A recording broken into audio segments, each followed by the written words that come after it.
भारताचे एक सार्वभौम समाजवादी धर्मनिरपेक्ष लोकशाही गणराज्य घडवण्याचा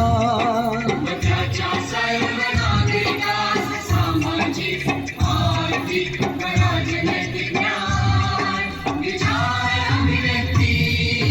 विश्वास श्रद्धा व उपासना यांचे स्वातंत्र्य दर्जाची व संधीची समानता निश्चितपणे प्राप्त करून देण्याचा